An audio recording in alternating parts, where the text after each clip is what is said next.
আজকে পূজা উদযাপন পরিষদ রংপুর মহানগর শাখা কর্তৃক আয়োজিত আমাদের সকল রাজনৈতিক দলের সঙ্গে মত বিনিময় এবং যারা স্বেচ্ছাসেবী সংগঠন হিসাবে আমাদের বৈষম্য বিরোধী ছাত্র আন্দোলনের নেতৃবৃন্দ আছেন, আমি সকলকে আমার পক্ষ থেকে শুভেচ্ছা জানাচ্ছি। মুসলমান ভাইদের কাছে আমার সালাম, আসসালামু আলাইকুম। হিন্দু ভাইদের জন্য আদাব। আসলে আমাদের সংস্কৃতিটা এমনভাবে গড়ে উঠছে যে এই সংস্কৃতি হাজার বছরের সংস্কৃতি। এটাকে নষ্ট করার যারা অশুভ চিন্তা করবে তারা বোকার স্বর্গে বাস করতেছে। যেখানে বিপদে আমাদের হিন্দু সম্প্রদায়ের ভাইয়েরা বন্যার সময় দেখা গেছে আমরা মসজিদে সবাইকে তুলে আশ্রয় দেওয়া হয়েছে। বন্যার ত্রাণের সময় পূজার জন্য যে টাকাটা রাখছিল সেই বাড়ির খুঁটিটা ভেঙে বন্যার্থদের জন্য সহযোগিতা করছে। এই সম্প্রীতি নষ্ট করা আমার মনে এটা আমাদের অন্তরের সঙ্গে রক্তের সঙ্গে মিশে গেছে।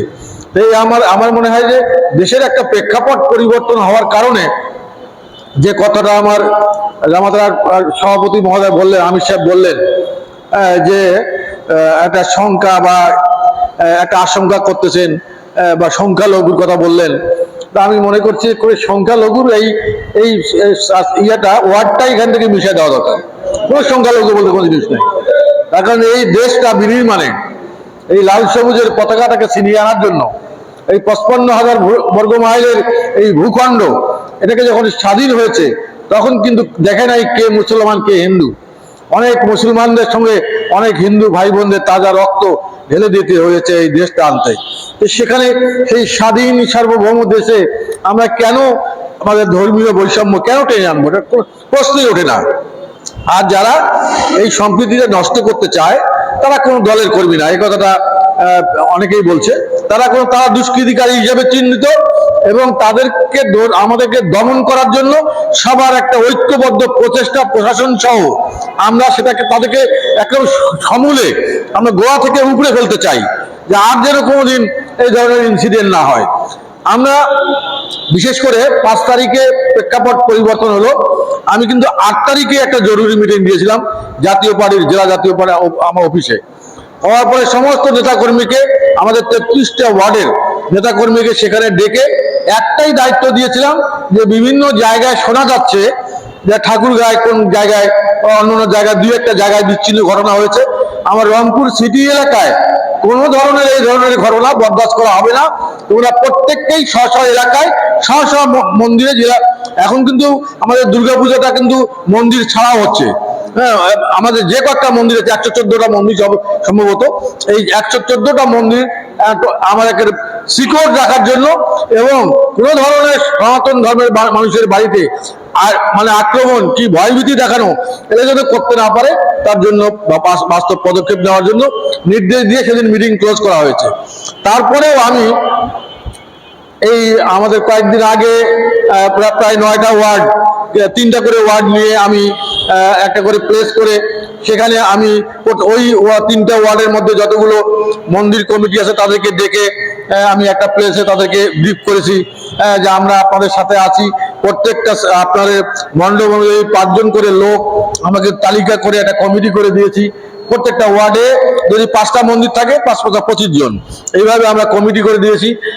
আর এখানে রংপুর সিটি কর্পোরেশনে এখন আমি দায়িত্বে নাই, যার কারণে আমি শঙ্কায় ছিলাম যে আমাদের যে সিটি কর্পোরেশন থেকে যে কন্ট্রিবিউশনটা প্রত্যেকটা মন্দিরে করা হয় সেটা আদৌ হবে কিনা, তার জন্য আমি বিভাগীয় কমিশনারের অফিসে গিয়ে সেটা লবিং করে এবং আমাদের প্রধান নির্বাহী কর্মকর্তা এখন যিনি দায়িত্বে আছে জয়শ্রী রানী, তার উপস্থিতিতে যাতে আমার এই কন্ট্রিবিউশনটা বন্ধ না হয় তার জন্য জোর দাবি জানিয়েছি। ইনশাআল্লাহ সেটা কোনো ব্যতিক্রম হবে না। এই কন্ট্রিবিউশন প্রত্যেকটা মন্দির 151টা মন্দিরেই আমাদের সিটি কর্পোরেশনের যে কন্ট্রিবিউশন মানিটা দেয় সেটা আমরা পেয়ে যাবেন। আর আমরা তো সবাই আছি এখানে, যারা যারা দলীয় ফোরাম থেকে আমরা প্রত্যেকটা এলাকায় আপনারা সবার মোবাইল নাম্বারটা কাইন্ডলি রাখবেন। বিএনপি রাখবেন, জামাতের রাখবেন, ইসলামী শাসনতন্ত্র আন্দোলন সহ যারা আছে সব পলিটিক্যাল পার্টির যারা মহানগরের কর্ণধার, জেলার কর্ণধার, তাদের নাম্বারগুলো আপনারা রাখবেন।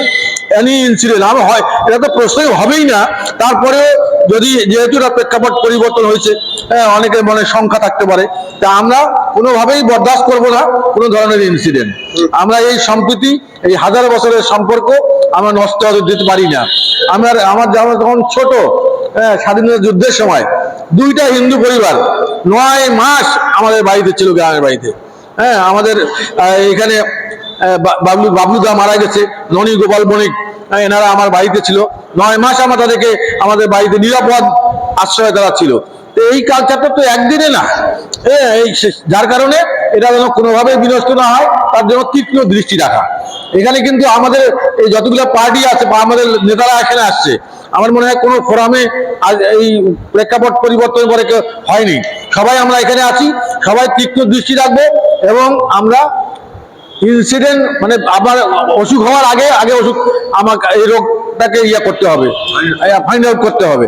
সেজন্য আমাদেরকে যাদের কাছে যে ইনফরমেশন থাকবে সেটা আমরা ইনশাল্লাহ সরবরাহ করব এবং তাদেরকে রোধ করতে বেশি কোনো লোকের দরকার হবে না, আমরাই যথেষ্ট। যদিও পুলিশ এখনো অ্যাক্টিভেটেড হয় নাই, পুলিশের এখনো কর্মকাণ্ডটা ওভাবে আগের মতো আর নাই, সেই মনোবলটা তাদের ভেঙে গেছে।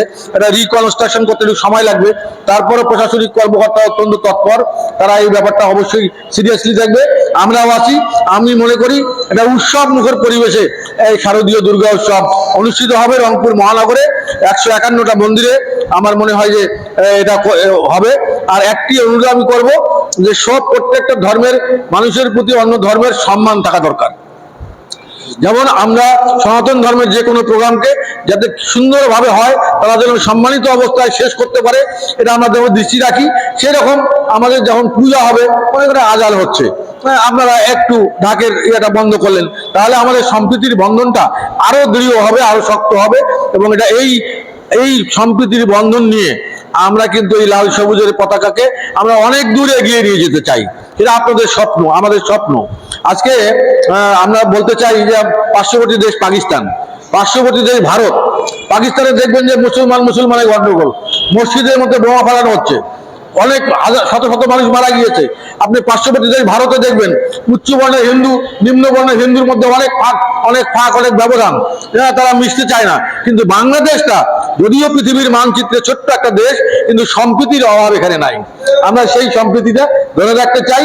আগামী দিনেও আমরা একসঙ্গে কাজ করব, এই কথা বলে আমার সর্বাত্মক সহযোগিতা এবং প্রত্যেকটা মন্দির আমি ভিজিট করার চেষ্টা করব। হয়তোবা 151টা যেতে না পারলেও অন্তত 100টাতে যাবো। আমি চেষ্টা করবো প্রত্যেকটা জায়গায় যাওয়ার। হোসেননগরের কথা একদিন বলছেন, আমি মনে করি নির্দ্বিধায় এখানে হোসেননগরে 3টা পূজা মণ্ডপ আছে, 3টা আছে, এক পিন সাইলেন্স, ওখানে কোনো কথা হবে না, সুন্দরভাবে পূজা হবে, কোনো শঙ্কার কোনো কারণ নাই। বুকের আপনারা সাহস রাখবেন। আমি বাংলাদেশি, আমি হিন্দু মুসলমান বুঝি না। আমার এই দেশের নাগরিক অধিকার নিশ্চিত করার দায়িত্ব সরকারের এবং এখানকার যারা পলিটিক্যাল পার্টির নেতৃবৃন্দ তাদের। আমরা প্রত্যেকটা দলের অনুসারী থেকে আমরা আজকে এখানে এই প্রোগ্রাম শেষ হওয়ার পরে আমরা তো ইনফরমেশন দিয়ে দিচ্ছি, আপনারাও দিবেন। তাদের নিকটস্থ যে মন্দিরগুলো আছে তারা যেন অতন্ত্র প্রহরীর মতো পাহারা দিয়ে শেষ পর্যন্ত বিসর্জন না হওয়া পর্যন্ত পাশে থাকে, সেই বিষয়টা নিশ্চিত করবো ইনশাল্লাহ। তা আপনারা সবাই ভালো থাকেন। আপনারা সবাই আমাদেরকে ডেকে সম্মানিত করলেন এবং একটা সেতু বন্ধন তৈরি করা, বন্ধনটা আরো দৃঢ় করার জন্য যে আপনাদের যে ইচ্ছা, সেই ইচ্ছা সফল হবে ইনশাল্লাহ। আমাদের এই রংপুর মহানগরে উৎসব মুখর পরিবেশে শারদীয় দুর্গোৎসব পালিত হবে, এটা নিশ্চিত থাকেন। সবাই আমার সালাম নেবেন। আসসালামু আলাইকুম। হিন্দু